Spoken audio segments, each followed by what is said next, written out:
The Archbishop of San Francisco has informed Nancy Pelosi that her public support for abortion constitutes a grave and mortal sin, and therefore she is not to receive Holy Communion until she repents, confesses her sins, and receives absolution, as the Church has taught consistently for 2,000 years. But the self-styled devout Catholic, Nancy Pelosi, has rejected her bishop's instruction, just as she has rejected other essential non-negotiable teachings of the Church to which she allegedly belongs. Pelosi's behavior has left many people confused, which is why we are so fortunate to have noted theologian and doctor of the Church Whoopi Goldberg to help clear up the finer points of Catholic theology. The abortion rights battle is starting to blur the lines between church and state. The Archbishop of San Francisco is calling for Speaker Nancy Pelosi to be denied receiving communion because of her pro-choice stance. He's one of the priests who also called for President Biden to be denied sacrament. This is not your job, dude. That is not up to you to make that decision. Okay, we have to stop right there. We will get to the rest of what she said, but we have to stop there because maybe Whoopi is confused, or I don't know. That is literally his job. That it is his job to make that decision. That is what a bishop is. That's what a bishop does. Whoopi Goldberg might not know that because she's not Catholic. No one is really sure what Whoopi Goldberg believes. She has said that she feels Jewish, which would explain why she took a Jewish stage name, but her name is not Goldberg. That's not the name she was born with. I think it's Johnson. She's not Jewish. She doesn't practice Judaism. Nevertheless, she, a fake Jew, is now going on to pontificate on Catholic Eucharistic theology. What is the saying? It's kind of amazing. But,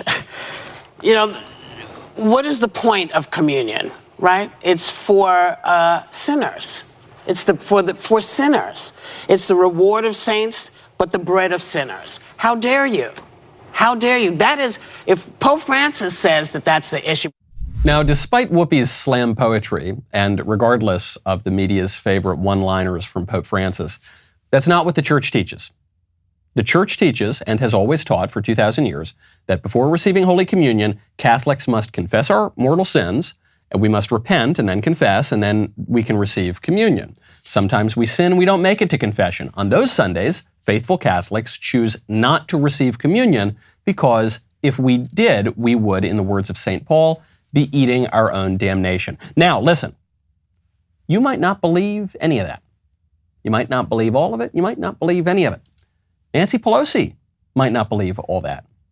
Whoopi Goldberg might not believe all of that. Okay. No one is forcing these people to be Catholic. If they think that it's all a bunch of baloney, why are all these libs so insistent that Pelosi be allowed to receive communion in a state of unrepentant mortal sin? If they think that the Church is wrong, and not just wrong, but wrong on essential teachings, unchangeable teachings, like the teaching on abortion, then why do they care so much about the Catholic sacraments? The answer is clear. Leftism is its own religion. Abortion is its sacrament. And the libs want their blasphemy blessed. I'm Michael Knowles. This is The Michael Knowles Show.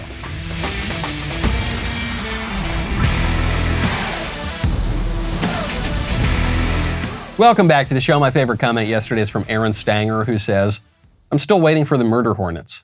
I know. It was easy. We were so afraid of COVID and then Omicron and net neutrality repeal and now the Monkey Pox and the global warming. It was easy to forget that we were also all going to be killed by the murder hornets. But yeah, the murder hornets never really materialized, nor did the sun monster, nor did, the 17th variation of COVID that was going to wipe out the earth. None of those things happened. Now we all brace ourselves for the monkey pox. And when I brace myself for the apocalypse, I'm going to do it in style. That's why I wear my mizzen and mane. Right now, go to mizzenandmane.com, use promo code Knowles. I absolutely love these guys. Mizzen and Mane has not only extremely soft, comfortable fabrics, they've got really chic designs. They just look cool. I wear Mizzen and Mane, I feel like I'm ready to go walk in the south of France or something.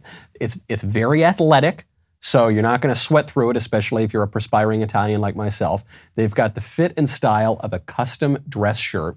Polo shirts, dress shirts, Oxford shirts, lightweight, breathable, moisture wicking. They will have you looking great and feeling great. And then their dress shirts are machine washable. You skip those trips to the dry cleaner, you save a ton of time, you save a ton of money.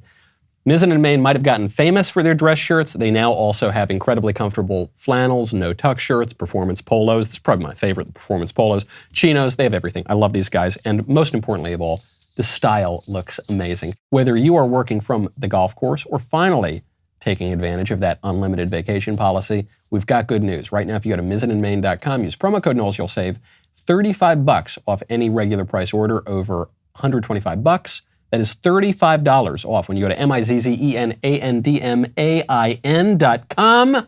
Use promo code Knowles. I don't want to bore you with Catholic theology. I do have to correct what Whoopi Goldberg is saying, and I know that it's probably the biggest news story going on right now because you finally got pushback against the Speaker of the House of Representatives on this essential question of abortion, biggest topic in the country right now. But I don't want to bore you with Catholic theology. If you're not interested in it, you don't have any desire to become Catholic or practice the faith or anything like that. So then why do all of these non-Catholics take such a big issue about it? Why? Why does Whoopi Goldberg care? Why does Pelosi care? Why does Joe Scarborough care? Joe Scarborough, very much not a Catholic, just took to his soapbox on MSNBC to excoriate the Catholic Church for enforcing its 2,000-year-old teachings.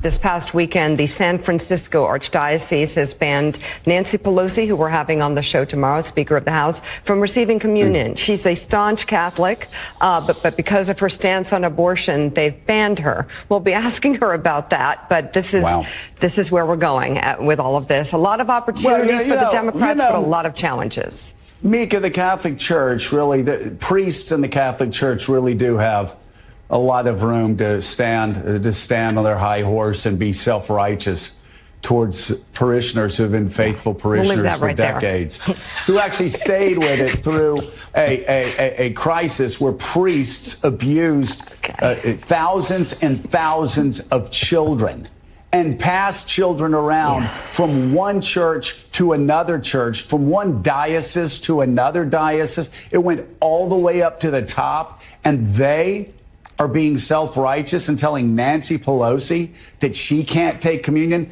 They should thank God that Nancy Pelosi has remained a Catholic through their torrent of the most grotesque sins imaginable. The Catholic Church should thank God that Nancy Pelosi, an unrepentant sinner who is flouting the essential teachings of the church, is violating the instructions of her bishop because of the sex scandal in the church, which obviously was real, but as studies have shown, sex abuse is no more prevalent in the Catholic Church than it is in any other religion. And it's certainly no more prevalent than it is in the secular leftist society. It's actually much less prevalent. Children are much, much, much more likely to be sexually abused by teachers in public school than they would be by a Catholic priest. The numbers are not even close. And furthermore, why does Joe care? Why is Joe getting so worked up about this? Why is he getting worked up about a bishop of a church that he does not believe in enforcing the teachings of that church, the consistent 2,000-year-old teachings, on one of the parishioners, on one of the other nominal members of the lay faithful, of, again, the church that Joe Scarborough does not belong to, of the faith that he does not believe in? Why are all the libs so bizarrely obsessed with Nancy Pelosi being able to break the rules of the Catholic Church, and in such a way that will actually harm her mortal soul if the Catholic religion is true? This is the question for me with Pelosi. This, to me, I think dispels all of the media-contrived pity party for Nancy Pelosi here. Why does Pelosi so badly want to receive the communion in a state of unrepentant mortal sin? If the Catholic faith is true, then what the Archbishop is doing is helping Nancy Pelosi. It is for her protection. And we know Nancy Pelosi just when she went to Mass in D.C. on Sunday, she received Holy Communion. in contravention of what the Bishop of San Francisco, her home parish, said. But if Nancy Pelosi does not believe in the Catholic faith, if she thinks the Catholic Church's teachings on abortion, which go back 2,000 years, which remain unchanged and, according to the Catechism, unchangeable, you can never change it, then that means that Nancy Pelosi thinks that the faith is false. If Nancy Pelosi thinks the faith is false, why does she care about receiving the sacraments? She doesn't believe in the sacraments then. So what's it to her? If, on the other hand, she believes that the faith is true, then surely she should follow the faith, and the faith is true on this unchangeable essential teaching on abortion, and she should repent because she's imperiling her soul. She should do what the bishop is telling her to do because the bishop is trying to help her. Maybe the Catholic faith is true or false. You know, I think it's true. Maybe Nancy Pelosi doesn't. Maybe you don't. Whether it's true or not, whether Nancy Pelosi's faith is sincere or insincere, the craziest thing about this whole controversy is that there is no circumstance, there is no combination of any of those things in which Pelosi's actions are justified. It's so I wondered to myself, why? Why is she so insistent? Why is Joe Scarborough? Why are Whoopi Goldberg? Why are they so outraged by this? It is because you're seeing a real conflict of religions here. Christianity versus leftism. And it's a battle between these two faiths, a battle between these two churches. And what the libs are demanding, what the pro-abortion people are demanding, is that the Catholic faith surrender. And Christianity broadly, surrender. That's what they want. Abortion is the sacrament. As Peter Kraft says, abortion even uses the same words as the Holy Communion. This is my body, except to a blasphemously opposite meaning. And what the libs are, the reason that all these non-Catholic liberal people, heretics, schismatics, apostates, all these people, the reason they care so much is that they are insistent that their blasphemous sacrament of their unholy religion of leftism be blessed by the spiritual authority that's existed for 2,000 years. Got to protect ourselves, folks. When you want to protect your home, you got to check out Ring. Right now, go to ring.com/Knowles. You know how much I love Ring. These guys have been with us almost since the very beginning of this podcast. You know about their video doorbell. I hope you have it by now. If you've got the video doorbell, you can see and speak to whoever is on your doorstep, whether you're in the home, outside the home, on the beach, on the other side of the world.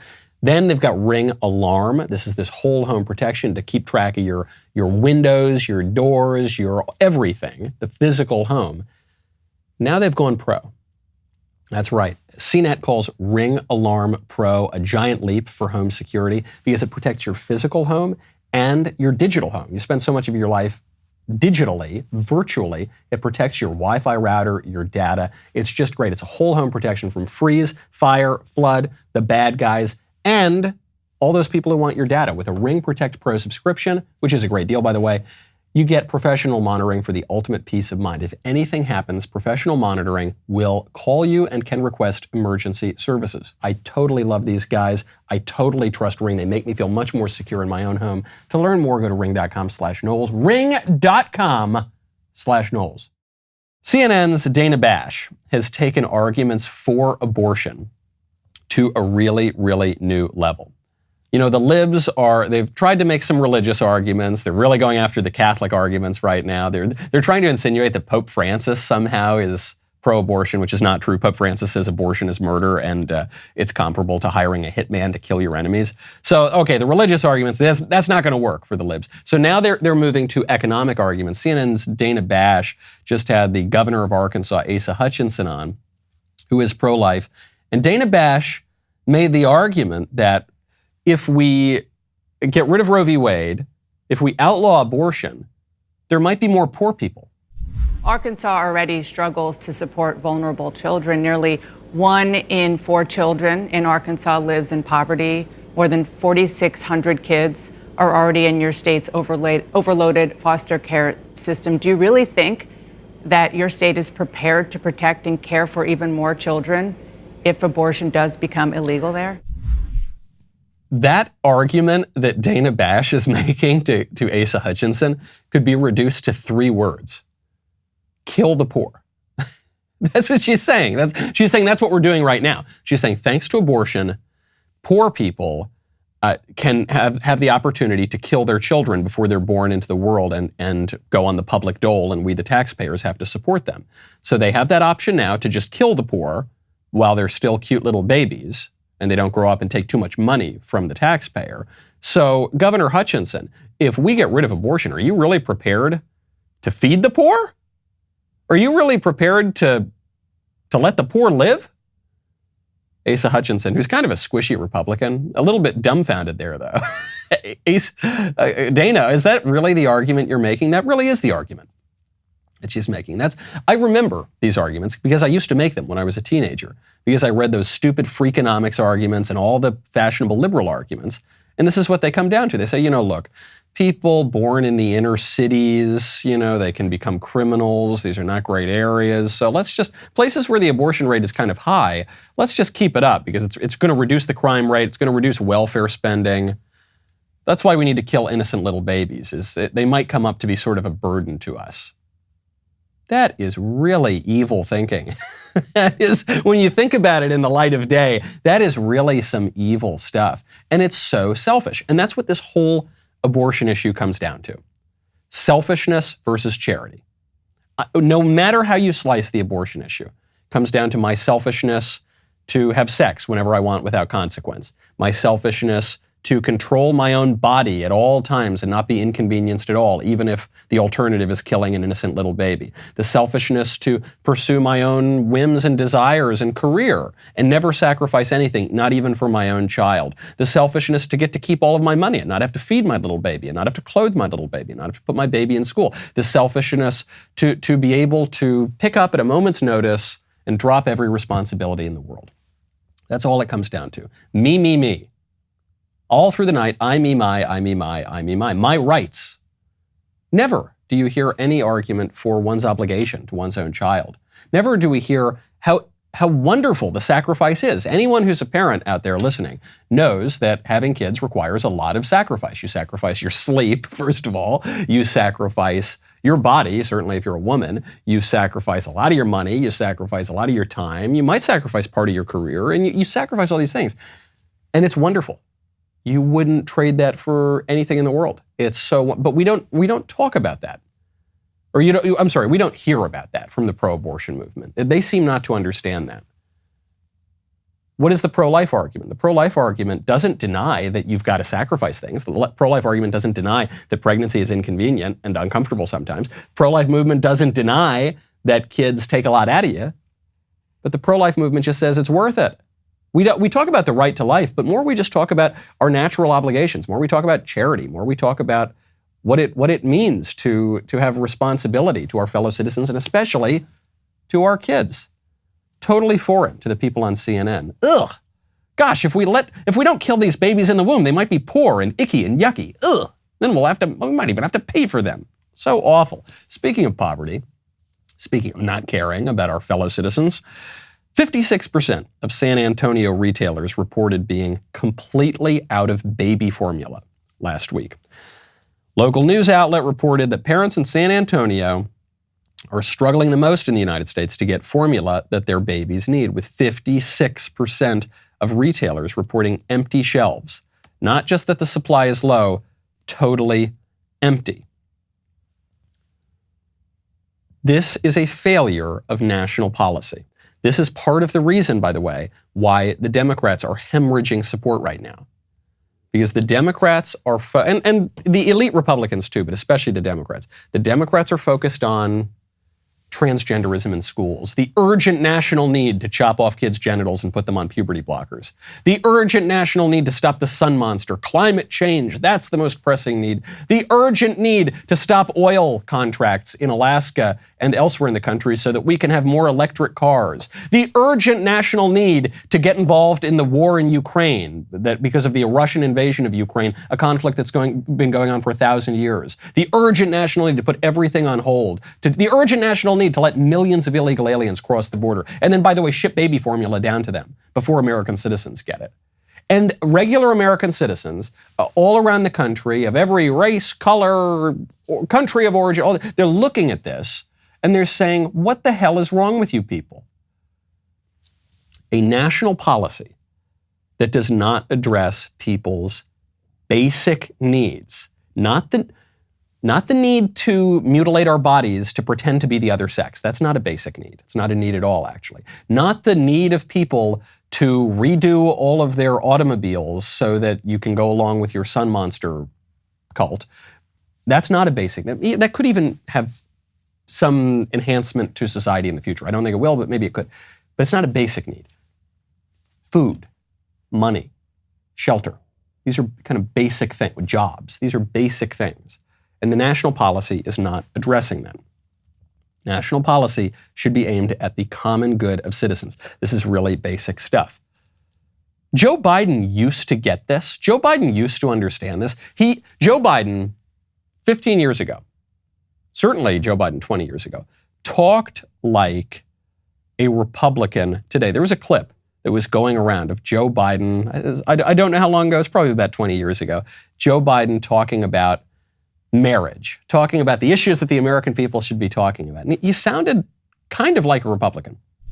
We are desperately concerned about the circumstance relating to avian flu. We don't have enough vaccines. We don't have enough police officers. And we're going to debate the next 3 weeks, I'm told, gay marriage, a flag amendment, and God only knows what else.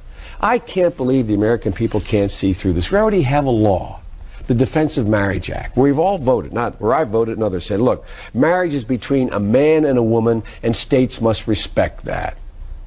Nobody's violated that law. There's been no challenge to that law.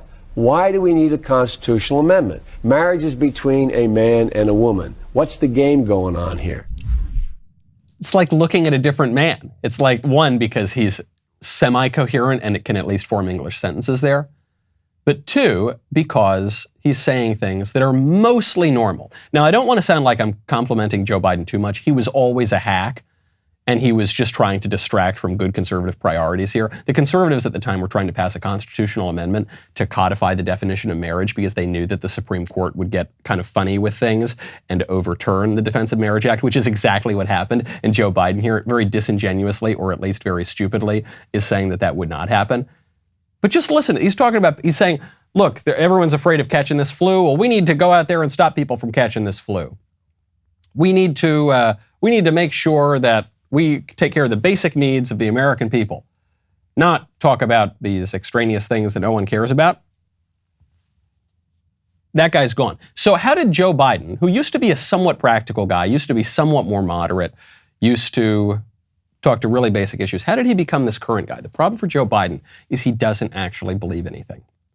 So obviously he's changed his view on marriage, he's changed his view on abortion, he's changed his view on anything that is convenient for him. He wakes up in the morning, licks his finger, puts it in the air, figures which way the wind is blowing, and then that determines what he is going to believe that day. And the problem for that is you're never sturdy on anything. If you have a political vision that's a sort of systematic and you've really thought through things, then even during tough times you'll hold firm. You might pull through. You're leading your country. In this case, Joe Biden, because he doesn't believe anything, he can't lead at all, and so he's going to blow where the urgent popular winds go, and that almost always leads you to disaster. Just look at the economy right now. Look at immigration. Look at foreign policy. Look at everything in the country right now, and look at Joe Biden's poll numbers. You see, if only he could get that guy back, if only he could get back to being even somewhat, almost possibly a little bit reasonable. But he can't.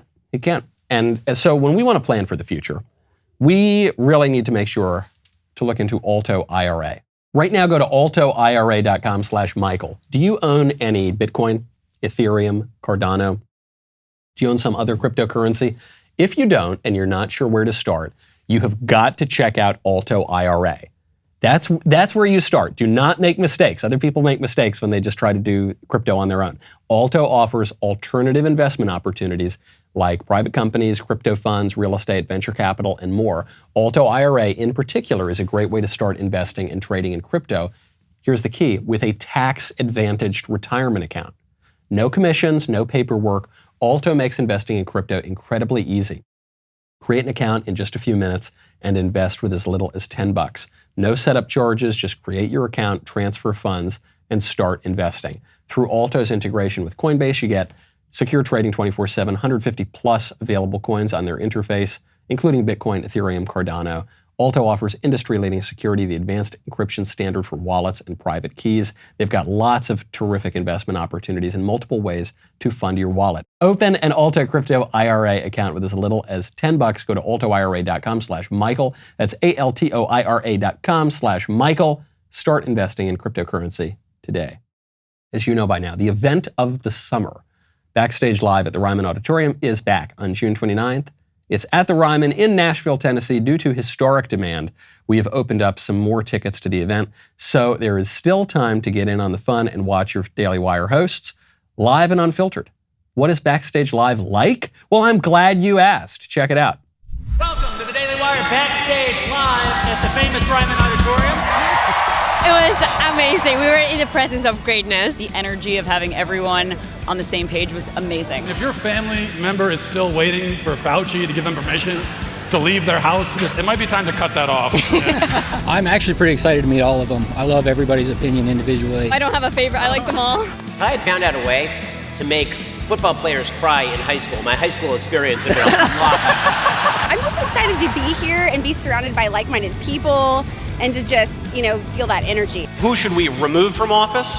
One politician, the most powerful politician in the country. Dr. Fauci. What are you talking about? We're doing culture here. I'm so thrilled to see this happening. If they say to half of the country, you can't, that half of the country needs to say, screw you, we will.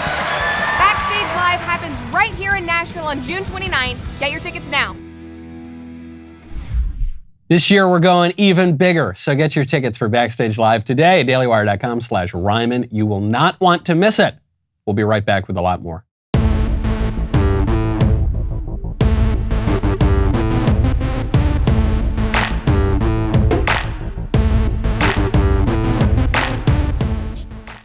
It's not just Biden. The entire Democrat Party leadership is so thoroughly dishonest, and we don't always find it out for sure at the time. Sometimes it takes a little while, months or years, to have definitive proof of the corruption of these Democrats in particular. I'm not letting Republicans off the hook totally, but the Democrats are a lot worse. It's just the way it is. It's just a fact. Well, we finally found out something that those of us with two brain cells to rub together have suspected for 6 years now. Who do you think was behind the Russia hoax? Who do you think was behind it? Was it the Russians behind it? Was it the British? Was it the FBI? Could have been. You know who it was. It was Hillary. Of course it was Hillary. It was Hillary all along. And we suspected it, and we knew it in our heart of hearts, and the media said, oh, that's a crazy conspiracy theory. That's crazy. You crazy, kooky conspiracists. You think that Hillary's behind every problem. She's the boogeyman. Nope. Do you know how I know that Hillary was behind it? Because her campaign manager just said so. Hillary's campaign manager, Robbie Mook, just testified as a witness in special counsel John Durham's trial of Michael Sussman. Michael Sussman, who is the lawyer accused of lying to the FBI about this whole Russia hoax.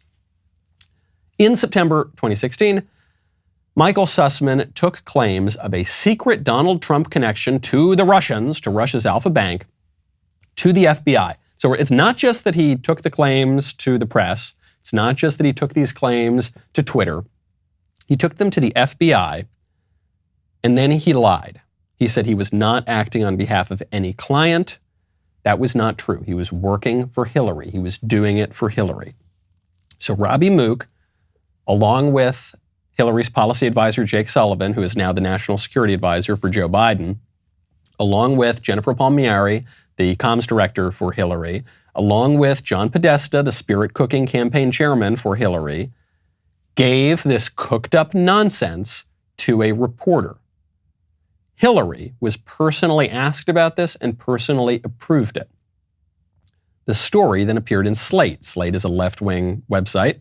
The left-wing website naturally didn't do any due diligence, didn't do any actual investigative work on this. They just took the Clinton campaign's claims as gospel truth. Then, on Halloween 2016, Mr. Sullivan issued a statement mentioning the Slate story, saying, quote, "This could be the most direct link yet between Donald Trump and Moscow."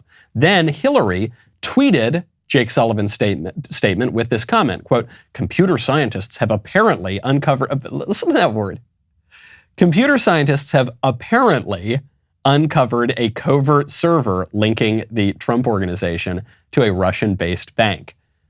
Now, in true Clintonian fashion, you could argue she didn't technically lie here because of that word apparently. And it appeared that way. It was apparently so because the Clinton campaign was lying about it. So it's true. It did kind of appear that way. It's just that they set the whole thing up. It was completely fake news. And Hillary herself directed it. She was at the top of the whole thing.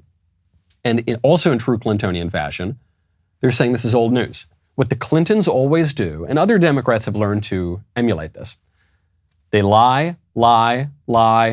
They keep getting accused. They lie. There's new evidence. They lie. Finally, it's proven that they actually did what they said they didn't do, and then they say it's old news.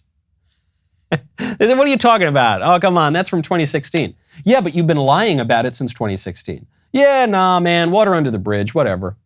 Come on, move along. The whole thing.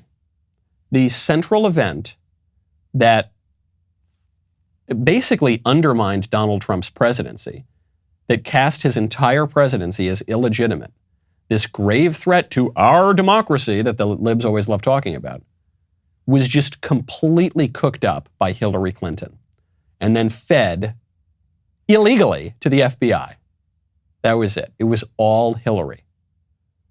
And Robbie Mook just spilled the beans. I feel bad for Robbie Mook. Something tells me Robbie Mook is about to have a real bout of depression, you know? I don't think he's ever been depressed before, but he's going to end up really depressed. And I hope this doesn't happen, but he might end up, sadly, suiciding himself with 7 bullets in the back of the head and a couple cinder blocks on his feet and down at the bottom of the East River. That has been known to happen to people who cross Hillary Clinton. Watch out for any suspicious FedEx men, Robbie. Watch out. Even if the person's got a mustache and kind of Groucho glasses, if they've got those arc-inciting kind of eyes, to run in the other direction, Robbie, please. Now, this actually brings me to a place, a little bit of a side note, but go with me for a second. I usually make fun of The View and those cackling hens on The View because they do express views that are very popular on the left, but they're completely incoherent. Well, in fairness, because a stopped clock is right twice a day, because I try to be as fair as I can to my opponents, Joy Behar said something the other day that really struck a chord with me that is completely true. And it's on this point of snitching, of disloyalty. NPR doesn't want the COVID to spread. Yeah. So they're telling their people, if you're a fellow employee sitting there without a mask, I want to hear about it. Report it to HR. I would never do that. I'm Italian. We don't snitch. Because snitches get stitches? We don't snitch. No, look, I think it's a good thing because we've been terrible to each other during this pandemic. I think, remember Patti Lupone was at the theater and she had to really dress someone down, a theater goer, and saying, protect us. We're here without our masks. Our audience is all masked because you guys are protecting us because we cannot be masked right now. And I think, there are times when you see someone, let's say on an airplane, when we had the mask mandate and they had the mask basically, around their ears like earrings or like chin guards. And if you said anything, they would fight you about it. And the flight attendants had to say stuff. So I just think you have this mechanism now where you can just call and snitch and protect yourself. So I love what Joy Behar said here. I never thought I would utter that sentence, but I love what she said. She said, look, I'm Italian. We don't snitch. Snitches get stitches. Totally agree. Loyalty is very important. Discretion is very important. Rats are no good. Don't be a rat. So I'll give Joy Behar the point. But then just as Joy Behar makes the first good statement, the first true statement ever uttered on The View, Sunny Hostin has to come in and completely knock it down. And she says, yeah, but no, snitching is good in this case. In the COVID regime, it's really good. She says, you remember this was now a couple of weeks ago, Patti Lupone, the Broadway performer, she had to dress down an audience member because she was up there talking without a mask on, just like we are here at The View. We're enjoying our lives. We're not wearing the masks. And whenever Joe Biden or Kamala or Liz Warren or Nancy Pelosi or Dr. Fauci himself, whenever they thought they were off camera, they weren't wearing their masks, but then they insisted that you all wear the masks all the time. But look, she had to dress someone down, because if the dirty, filthy peasants don't put on the masks, then us good people, we might catch their germs. And then I couldn't believe this. This broke news as far as I'm concerned. The audience at The View is still wearing the stupid masks. She says, look, you dirty, disgusting horde of peasants out there watching this show, you have to cover up because we don't want to. And we're the good rich people, and we're on TV, and so we shouldn't have to. But you have to. And so you do it to protect us. We're not protecting you. It's like on the airplanes. And then I love she uses the example of the airplane. She says, on the airplanes, a lot of the times, people wouldn't wear their masks right. That's true. That's true. I was that person. I did not wear the mask right on the airplane. I had it down all the time. I would take the 3-hour-long sip of coffee so that I didn't have to put the stupid mask on. A lot of people did the same thing. And guess what? COVID didn't spread on the airplanes. They all told us it was going to spread on the airplanes. It didn't happen. It never happened. And now they just lifted the mask mandate. And you know what? It's fine. Everyone's totally fine. It's amazing that these libs always draw the opposite conclusions from the evidence that they're presenting. The masks on the airplanes, I think pretty clearly at this point, did not do a whole lot to stop the spread of COVID. And lifting the mask order hasn't done much just to kick off the spread of COVID. It was a dumb policy the whole time. Just like my favorite version of this is when Fauci and Walensky and Biden all said, if you take this vaccine, you will not get COVID. You will not contract COVID and you won't spread it to others. And then what happens? The vaccines don't do either of those things. People who get the vaccines get COVID, they spread COVID. And then they say, well, no, but look, it's really, I got COVID. I have 17 booster shots. I'm just hooked up to an IV of COVID vaccine. And I did come down with COVID. I currently have COVID. Thank goodness I got my shots. It would have been so much worse. Why do you think it would have been worse? Well, because all those people who were wrong about what the vaccine would do, they told me so. Because all those people who have been lying to me for 2 years, shamelessly, they told me that that's true, so I believe them. Bah! Give me more shots, please, Dr. Fauci. That's what they're telling us. That's what Sunny Hostin seems to believe. A rare win for Joy Behar. In this case, be like a Joy Behar. Do not be like a Sunny Hostin. I think most people know this. I don't think people want to snitch on each other anymore. I don't think people are living in terrible fear of the COVID monster. I don't think. Some of us got it a little sooner than others. If you're listening to this show, you probably understood a little earlier on during COVID that, wait a second, this is really seems a little bit more like a political power grab than it is a health measure. Okay. But some people, eventually they got it. Even some of my liberal friends and family, they finally kind of got it. And just as everyone is finally kind of getting it, what are they doing? They're promoting a new pandemic. There's a new pandemic. That would be the Monkey Pox. And there are 2 stories on Monkey Pox right now as to how this came about. The first one is frustrating. The second one may be even scarier. So the first one is that this past February, there was some research published on monkeypox. This was published in the scientific journal Virologica Sinica, and it said that scientists had mapped a part of the monkeypox genome to be used for detecting infections. It described monkeypox, the symptoms, as a DNA virus with 2 manifestations, and it really went in depth mapping out the monkeypox. Guess which Institute of Virology published the monkeypox study? 2 syllables, pretty close to a bat market. You know, that's the one. That's right, the Wuhan Institute of Virology. So you think, man, can't these guys lay off for like 2 seconds? Can't take a few years off, Wuhan Institute of Virology. But look, I don't know that this is the case. I don't know that the Wuhan Institute had anything to do with monkeypox. Actually, there appears to be a more likely explanation as to where the monkeypox pandemic began. It appears to have begun at a Belgian fetish festival and an adult sauna super spreader event in Spain. Now, These headlines, you're going to see a lot of headlines like this, they're actually being a little politically incorrect. In both cases, they began at gay orgies. That's really what it is. But because the newspapers don't want to be called homophobic or whatever, they're trying to hide that. So one of the gay orgies was a Belgian fetish festival that described itself as open to the entire Belgian gay community. I forget the exact name of that festival. And then the other one was I don't have the name of it here. That's fine. I suspect you're not looking forward to attending. Then the other one was at a gay bathhouse in Spain. And so one of the chief medical analysts for the UK Health Security Agency, this is Dr. Susan Hopkins, says, the community transmission is largely centered in urban areas, and we are predominantly seeing it in individuals who identify as gay or bisexual or other men who have sex with men. It doesn't seem like there's a ton of distinction between these three groups, but what they're saying, it's gay men and gay men who are in denial are the ones who are contracting this thing.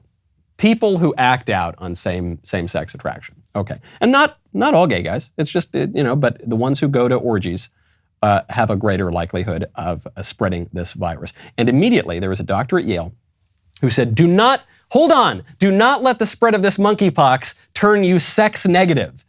Sex negative is the term they use. No, hold on. Do not stop it. Do not make sure you keep going to orgies is what he's insinuating. Just be a little bit more careful. As though we are so far gone in our political radicalism, we're not even permitted to say, hey guys, with the kind of dangerous monkey virus spreading around, maybe lay off the gay orgies for a little bit. We're not even allowed to say that. So far gone is our decadent culture.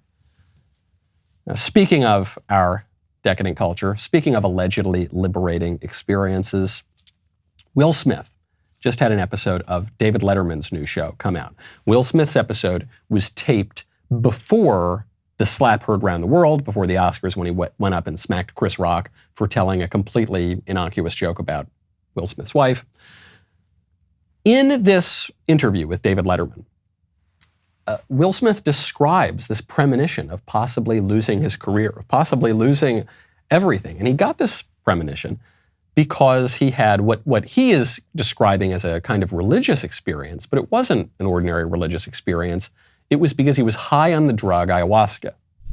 So I'm drinking, I'm sitting there, and then all of a sudden it's like I start seeing all of my money flying away, and my house is flying away, and my career is going away, and I'm like, and I'm trying to grab for my money and my career. My whole life is getting destroyed. So this is your fear. This is my fear. In real life. And I'm in there, but I'm in there, and I'm just wanting to vomit and all of that, and I hear a voice saying, this is what the fuck it is.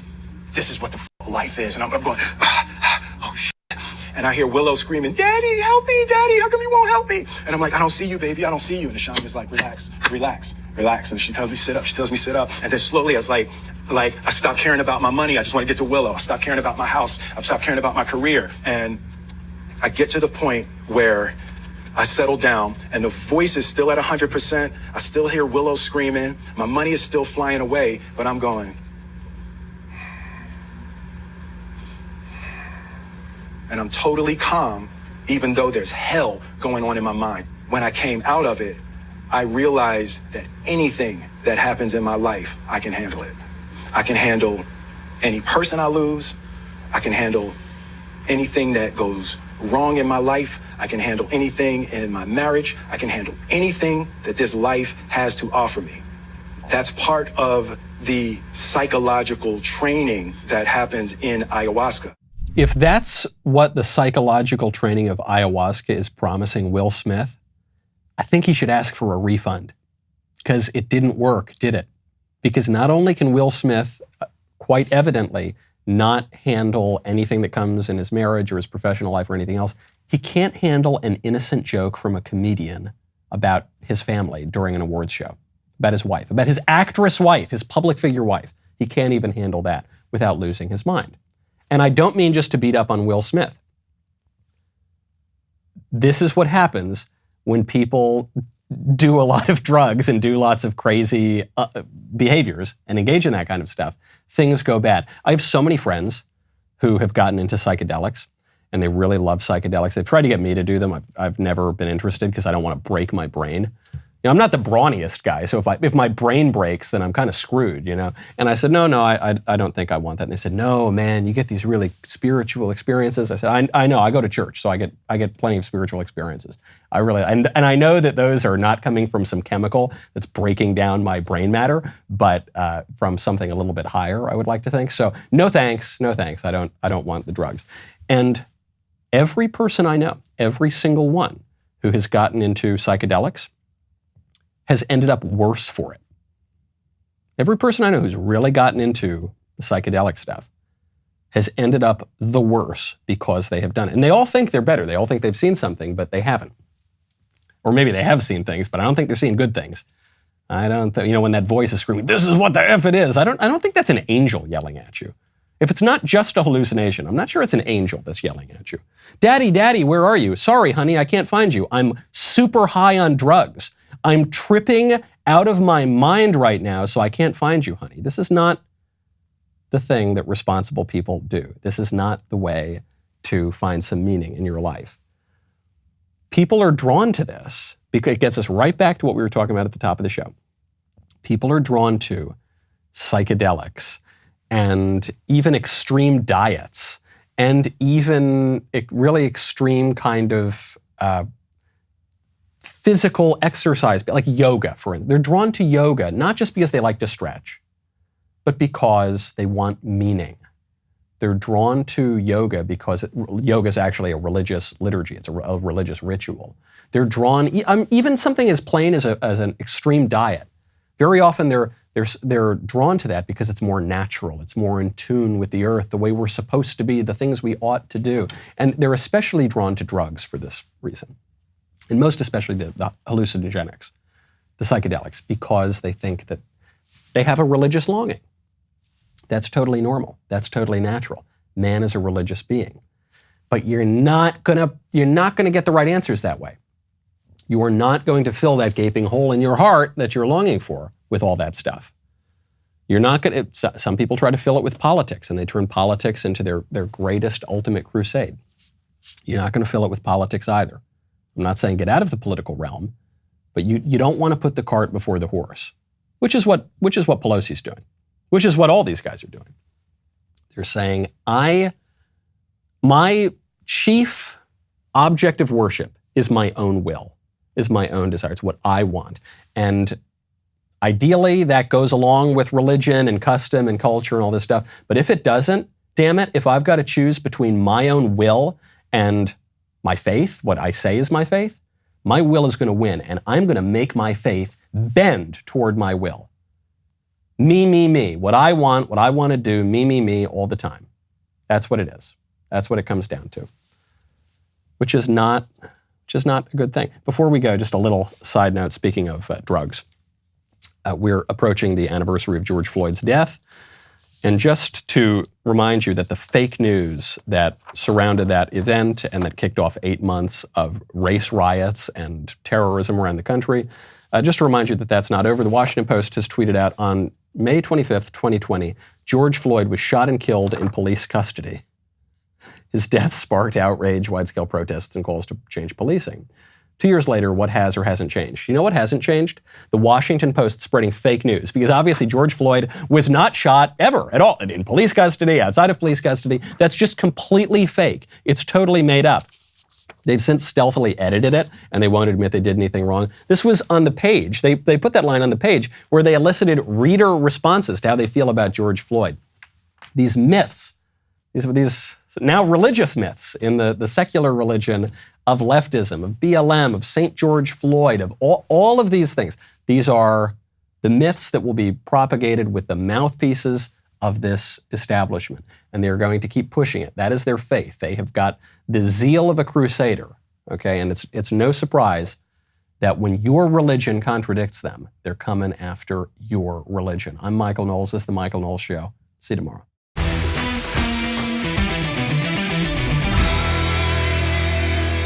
The Michael Knowles Show is produced by Ben Davies. Executive producer, Jeremy Boring. Supervising producer, Mathis Glover. Production manager, Pavel Vidovsky. Editor and associate producer, Danny D'Amico. Associate producer, Justine Turley. Audio mixer, Mike Coromina. And hair and makeup by Cherokee Hart. The Michael Knowles Show is a Daily Wire production. Copyright Daily Wire 2022. John Bickley here, Daily Wire Editor-in-Chief. Wake up every morning with our show, Morning Wire, where we bring you all the news that you need to know in 15 minutes or less. Join me and my co-host Georgia Howe for daily coverage of all the biggest stories on Morning Wire.